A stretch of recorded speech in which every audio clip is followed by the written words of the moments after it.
Unless I missed my guess, there are already several of you down in the comments section typing a comment that challenges the audacity of comparing a Kimber with a Wilson. Because you already read the title, you know what that's going to be about.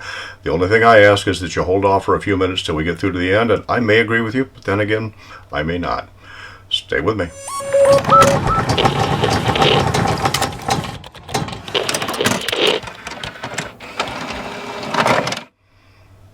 All right, the Kimber KDS9c, that's Kimber double stack 9mm compact pistol, just hit the market. It was announced at the NRA convention a couple of months ago, and actually I'm probably a couple of days early on this. I've got no connection with Kimber at all.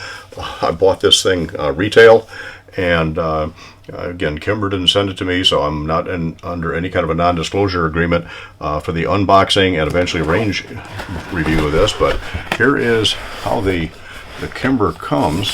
I'm not going to do the paperwork here. Nice cardboard box with a very nice range bag in it. That's how a lot of guns are coming nowadays. I'm okay with that.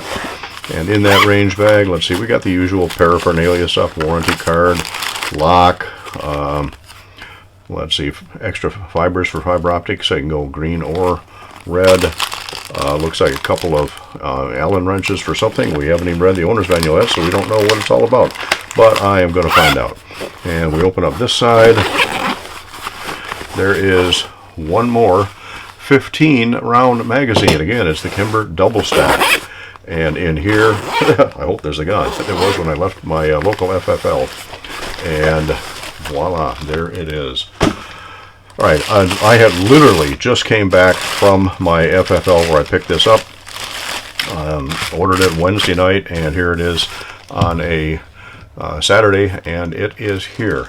Pretty greasy, but that's how Kimbers come. I'm not even going to take any of that apart. I'm going to just go through some of the preliminaries when we zoom the camera in just a little bit here, and we can make some comparisons. So again, Kimbers always come heavily greased. That's okay. They're well protected that way. And another 15-round magazine. They say that they're going to have 18-round magazines available in the near future, and also 10-round magazines for those of you who live in a state that is less free. And by the way, why would you want a 10-round magazine in a double stack when you can get 10-round single stack? Anyway, we're not going to go there. We are strictly going to compare the KDS9c with a couple others, and let's carefully take the label off here. Time to sharpen my knife. All right, that's gone. So let's start right off the bat with bringing out our number one comparison, and that is the Wilson EDC X9 unloaded. Kimber, of course, is unloaded, just came from the factory. So what, man, why am I doing this comparison? Because I can, and because these guns are, from all the specs I read, they're almost identical, and they are pretty close. I think the Wilson's got, what, a 3.9-inch barrel. There's a 4-inch barrel on the Kimber. They do match up pretty much that way. It looks, initially, I'm going to put the calipers on here in just a minute, but it looks like the Wilson is wider than the Kimber. Interesting. Let's see, the top strap design. Sort of a tri-top on both of them. Tri-top on the Wilson. I've already done a couple of reviews on the Wilson. I may post some of this up here as we go through this. Just serrations on the top, and the Kimber serrations on the top, but also the forward cocking serrations carry through to the tri-top part of the slide, and they're certainly assertive enough to get a good hold on. Also has rear cocking serrations. Does not have ambidextrous controls, does not even have an ambi safety, although it looks like they're going to be able to add one to this later. But then again, that's how my Wilson came. Now, this is a couple-year-old Wilson EDC X9, but a lot of similarities. Now, rear sight's a little different. The Wilson's got the U-notch and rounded off, or at least angled off corners. The Kimber just has a square notch. But here's also where a little bit of the difference is. It looks like that's what one of the Allen wrenches is for, because it looks like this rear sight is adjustable. I'm not sure how yet, if it's adjustable for both elevation and windage. There's also a set screw in the side, so I'm guessing it's adjustable for both. Fiber optic front that's dovetailed in. Wilson is Screwdriver adjustable for elevation, drift adjustable only for windage. Texture on the Wilson, of course, front and back, but again, we've already done a review on the Wilson. This is only a comparison. G10 grips, these are G10 crosshatch type grips. It's got a, this certainly isn't any kind of a checkering, it's not even a hex pattern or anything, but there is some feel on the back, and that actually feels like an aluminum mainspring housing, not plastic or polymer like some other Kimbers. Got the same kind of pattern on the front. Question is this going to be grippy enough on the range? And it feels like it might be. It's not as aggressive as the X pattern checkering on the Wilson. Let's see, the slide stop lever is a significantly different design than what's on the Wilson. And I'm not going to snap it closed at an empty chamber, but certainly plenty of purchase, and I dropped the slide on a 1911 with my left hand. Single-sided safety is maybe just a little less real estate on the safety on the Kimber than it is on the Wilson. Wilson is easy and positive. Kimber, again, just out of the box, is still, you have to work at pushing it on. That's not hard. It does take just a little more effort than the Wilson, but again, brand new. Let's see, the magazine release is a little different shape than the Wilson, but appears as though it's going to work just fine. Contoured almost a bobtail on the back, which is pretty much what you get on the Wilson, just a little bit of an overhang where the magazine's going to go. And let's put a magazine in each, again, empty magazine. In the Kimber, in the proprietary magazine, these are available, I've seen them on their website for like $49.99. And about the same as you get on the Wilson. Now, one thing you get a little bit on the Kimber is just a little bit of a finger grip here on the front, which is somewhat reminiscent of my CZP01, which has essentially the same capacity and the same general grip feel. It's got a little more curving on the CZ than it does. I'd love to be able to compare this with the Dan Wesson DWX. I lusted after one for a while, but it took them so long to come out with one, I kind of lost interest, but maybe someday I'll get my hands on one. So let's see, side by side again, it looks like the CZP01 is just a hair narrower. We're going to put the mic on all of these here in just a minute. So the comparison again is the Kimber versus the Wilson. Let me back the zoom out just a little bit. And so far, all the specs, everything looks about the same. Undercut trigger guard, a little bit on the Kimber, just a little bit also on the Wilson. Trigger guards look about the same size and shape. Trigger is, it's a little bit skeletonized, and there's just a little bit of up and down play. We're going to get to the measuring here in just a minute. Just the very slightest bit of take-up. Does have an over-travel stop. The Wilson has about the same amount of vertical play, just a little more take-up. Now, I've got a couple thousand rounds to this EDC X9, but it also has an over-travel stop, not skeletonized. Beaver tail is a little bit bigger on the Kimber than it is on the Wilson. Never had a problem shooting this. In fact, I really like how the Wilson fits in the hand, but I don't know, it feels a little blocky on the front. This feels about the same. That extra beaver tail is nice, not really necessary. It does hang over just a little bit, certainly protects the hammer.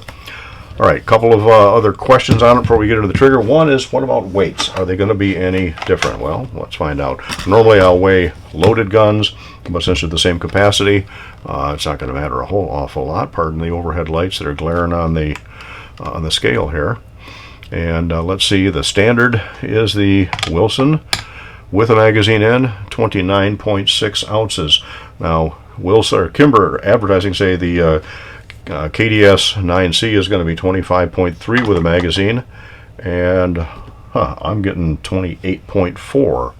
So one other thing I want to check before I get to the trigger, and that is looking at the grip width. We've done some comparisons in the past. Actually, I compared favorably with my Alpha Foxtrot S15, which I really like. 15 round capacity in this, by the way. Might be a little heavier, but let's just look at the width of the grip on the Kimber. And it comes out to 1.341 versus the Wilson 1.342. 2. Well, there you go, 1.34. Come on, get a straight measurement on here. 1.330. Measure this again, see if I got it straight. 1.341. So again, just a thousandth of an inch or so wider on the Kimber than it is on the Wilson. Of course, that compares to my favorite on this, the Alpha Foxtrot, which is only a 1.058, which is, well, there goes 1.058, which is single stack length on that. And compared that again to the CZP01 and a 1.2. That's the certainly slim enough. All right, enough of all that. What I'm really anxious to see is the trigger. Trigger on the Wilson, and again, empty gun. Trigger on the Wilson is 1.74, 1 pound, 7.4 ounces. That was 2 pounds 3. I'm not going to do a 5 pull, we'll do a 3 pull average. 2.5, so we're at 2 pounds even for a 3 pull average on the Wilson.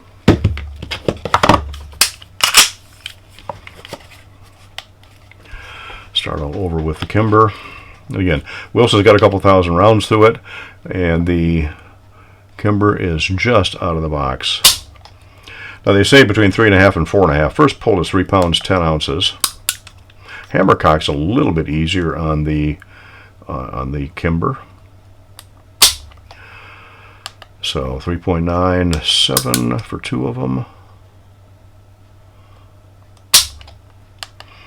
3.96, so it's a little bit heavier. Again, they say 3.5 to 4.5, so just a 3 pull average is 3 pounds 9.6 ounces, and I can live with that. So it is a little bit of take up, and about the same as on the Wilson, and just a little bit. There's one little glitch there, but again, it's a brand new gun, and it is off, no over travel. Just a kind of a false reset there, full reset, and almost no play after the reset. One more time. Yeah, people make a lot of big deal on the reset. If you're shooting nice, slow, and deliberate, reset's important, but if you're shooting fast, reset's pretty much non-existent. You have any doubts about that, check out the Wilson Combat channel, and there's a couple of videos on there on Bill Wilson and how he shoots his 1911, and believe me, he shoots fast and accurate, and his finger comes off the trigger and almost outside the trigger guard. He's slapping the trigger. He doesn't shoot to the reset. I don't know a lot of people who do shoot to the reset when they're really shooting fast. So maybe some of the very top gunners, but defensive situation, not going to happen. So, nice trigger so far. We are going to find out how it all shakes out on the range. So this is only going to be part 1 of what we I hope to be at least a 3-part video, possibly a 4-part video. Oh, a couple other things. Crown barrel, a reverse crown. That is nice. It's flush with the end of the slide. A little bit of taper there on the slide itself, which is pretty much reminiscent of what you get on a Wilson. Kimber did a great job of making this like a Wilson, except the edges on the EDC X9 are rounded just a hair more than they are on the Kimber. Not a big deal. Okay, this is also optics ready. There's an optics plate on this. Now you obviously can still get the EDC X9 optics ready. This one is not. It's an earlier version. And I looked all over on everything I can find on Kimber's website. I haven't called them yet, but I can't find any place where I can get an optics plate for this. I understand that there are going to be 2 options to start with. One will be for the RMR, the other will be for the RMSC, but we're not there for either one yet, and so I can't give an answer to that. I will reach out to them. This is a Saturday. I'll reach out to them on Monday and see what I can find on optics plates and see if I can get one and see how that's actually going to come. I'm not sure that the front sight is probably going to have to be changed if I put an optics plate on this, so we will see how it goes. So this is part 1, the unboxing. I am going to take it to the range this afternoon and shoot some range video of it. The question is going to be whether or not this Kimber is going to take some break-in. Now, I've got a lot of Kimbers, and some have taken some break-in. They say a couple hundred rounds. I've had a couple that really took that much to get to where they're running 100%. I've had some other Kimbers that took no break-in at all. So when we get to the range, I'm going to try a variety of ammunition after I get it degreased and cleaned up and oiled here. And we hope to, within the next couple of days, get that range video posted. If I get an optic plate for it, and then obviously have to change the front sight, but if I get that, I'll do a part follow-up with an optic. And if this thing runs the first 200 rounds with no problem, as I really expect it to, I'm going to do a 1,000-round review in this. I'm going to try to get all of those up here within the next couple of weeks. So range video on this should follow within just a couple of days of this hitting, and we'll see how it works. But so far, is this for the price? Oh, looking at the barrel, one more thing I didn't cover. Cone type bull barrel, and it is fluted up on the barrel itself. Fully ramped barrel, by the way, which is typical for your 9mm. And of course, fluted back here, which is again not unlike the Wilson. A little different approach to it, but again, fluted cone type bull barrel, fully ramped barrel, and fluted back over the chamber. So a lot of what's on the Kimber is what's on the Wilson. But again, the Wilson is almost twice the price of the Kimber. Now, this also comes in addition to the Kim Pro Black, which is what you have here. It's got a what is that, 7075 aluminum, they say aircraft grade aluminum frame on it. And this one's in Kim Pro Black. They also make it in a Kim Pro Silver. Almost got one of those, but I figured to compare it with the black EDC X9 that I've got, I need to get a black Kimber. So there it is. Stay tuned for the follow-ups coming out in the not too distant future.